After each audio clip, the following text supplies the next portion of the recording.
Oke, selamat pagi siswa kelas 5. Pembelajaran kali ini kita akan belajar tentang muatan IPS. Ini merupakan pertemuan yang pembelajaran keempat. Yang punya buku Bu Pena bisa lihat di halaman 59 dan 64. Buku Bu Pena 5A, halaman 59 dan 64. Pengaruh kondisi geografis Indonesia sebagai negara maritim dan dampak positif dan negatifnya. Dan ada dia punya dampak. Kita akan belajar mengenai itu. Oke. Pengertian negara maritim. Negara maritim adalah negara yang memiliki perairan yang luas. Negara maritim adalah negara yang memiliki perairan yang luas.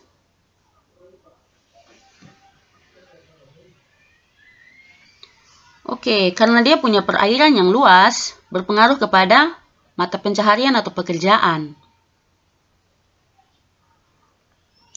Jenis pekerjaan di daerah pesisir, artinya perairan berarti laut yang banyak. Kemudian, mau bicara juga berbagai macam danau yang banyak, besar-besar. Terutama pantai ya, lautnya yang besar sekali, luas di Indonesia. Sehingga mempengaruhi pekerjaan untuk orang-orang yang tinggal di pinggir pantai. Oke, pengaruh dari segi ekonomi, pekerjaan di daerah pesisir diantaranya nelayan, petani garam, petani kelapa, penjaga pantai, pemandu wisata, dan lain-lain. Ya, hal ini kalian sudah pernah belajar di kelas 4 ya, jenis pekerjaan di daerah pesisir. Karena kita bicara tentang negara maritim, otomatis kita akan membahas tentang penduduk yang tinggal di wilayah pesisir punya pekerjaan dari segi ekonomi.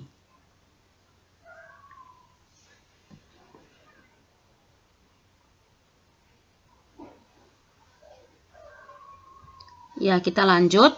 Itu kalau tadi dari segi ekonomi.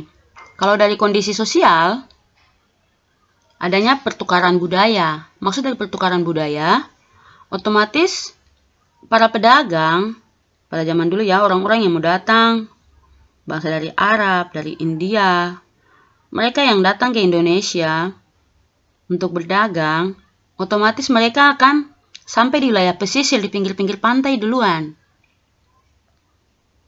Sehingga mempengaruhi budaya, mereka bahwa mereka punya budaya, kemudian ada pedagang yang tinggal, ada yang pulang, yang tinggal itu, jadi mereka akan memadukan budaya mereka untuk yang tinggal di Indonesia, jadi sudah ada pertukaran begitu.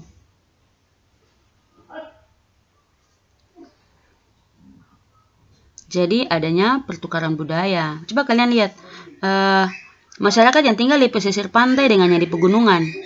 Dari segi budayanya beda sekali. Orang di pegunungan itu tidak ada pengaruh apa-apa dari luar, tidak. Tapi kalau yang di pinggiran pantai atau yang di wilayah dataran rendah, itu sudah banyak pengaruhnya. Karena memang di atas pegunungan itu susah dijangkau. Namun kalau di wilayah pesisir, itu kan mudah. Terutama dari pedagang, orang-orang yang masuk dengan budaya lain, gampang sekali untuk masuk ke daerah pesisir. Sehingga terjadinya pertukaran. Kalau mereka tinggal berarti otomatis budaya mereka, kemudian budaya orang setempat itu sudah dipadukan. Seperti itu. Jadi jangan lupa ya, dari kondisi sosial itu pertukaran budaya. Oke. Ini dampak positif dan negatif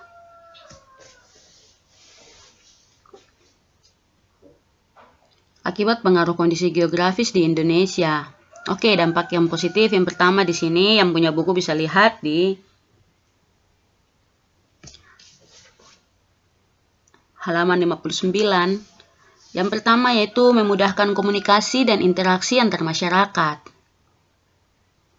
Kemudian yang berikut, pengaruh budaya yang baik dari dalam atau luar daerah sehingga memperkaya keragaman budaya.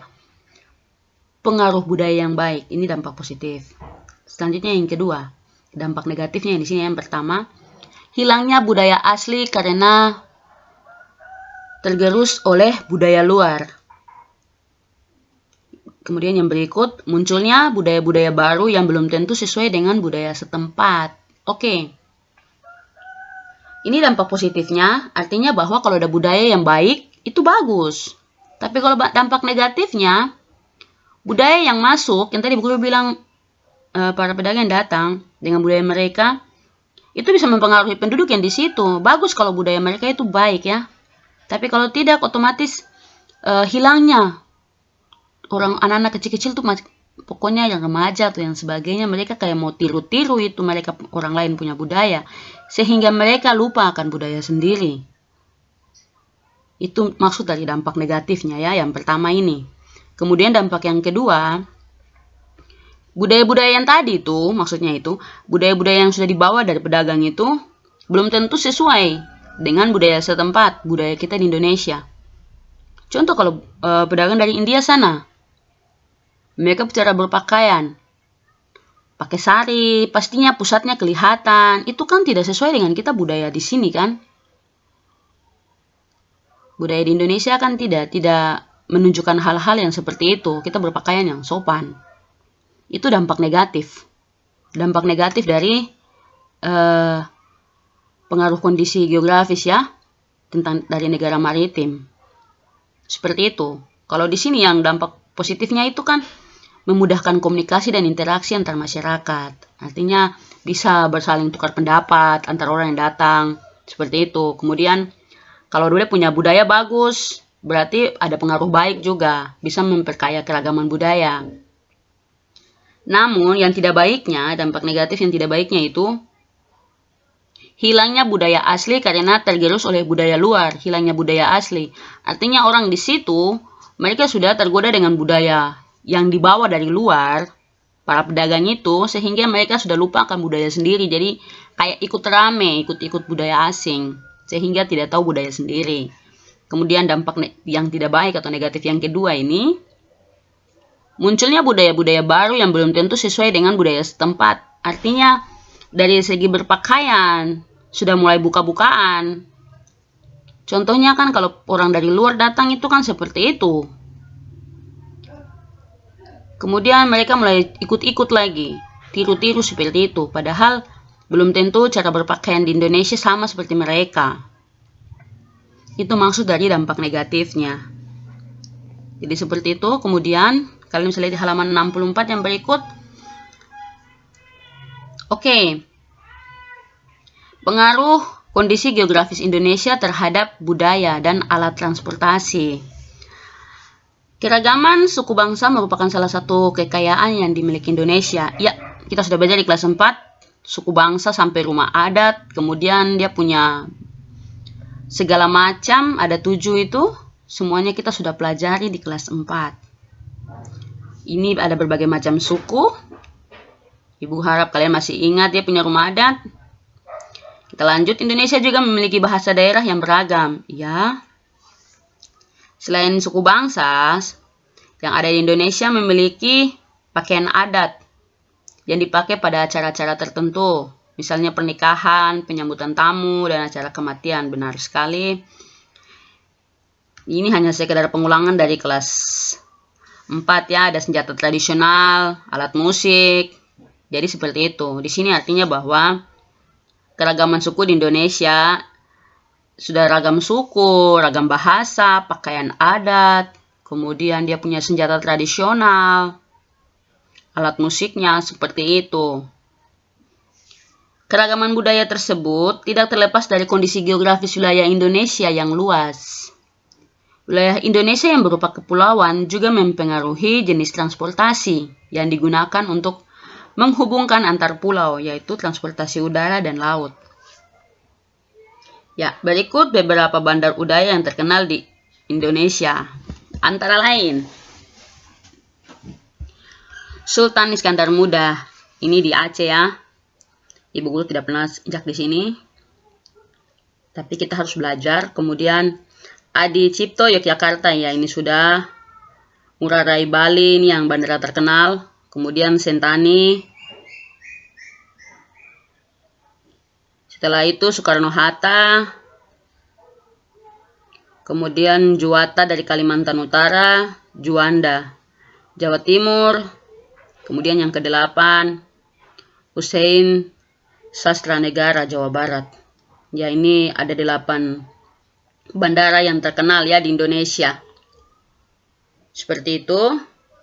Kalian harus belajar yang banyak supaya jadi orang hebat sehingga kalian bisa injak di beberapa bandara terkenal ini. Seperti itu. Mungkin yang Ibu Guru belum injak ini Aceh dengan yang Jawa Barat sama Kalimantan. Oke, yang berikut beberapa pelabuhan yang terkenal, antara lain Belawan dari Sumatera Utara. Kemudian yang berikut dari Lampung, ada Pelabuhan Merak Banten, Tanjung Perak. Pelabuhan Merak Banten ini paling terkenal sudah ini. Selanjutnya yang kelima Buton, Ketapang, Gilimanuk. Yang ke-8 ini Lembar, Nusa Tenggara Barat. Ya, ini adalah beberapa pelabuhan besar. Seperti itu.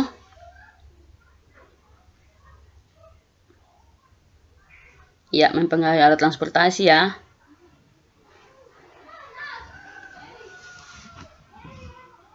Orang mau berkunjung ke sesuatu tempat, otomatis harus menggunakan alat transportasi. Seperti itu. Kalau kita mau ke wilayah pegunungan di Papua, kita tidak bisa ikut kapal. Salah satunya ya harus ikut pesawat.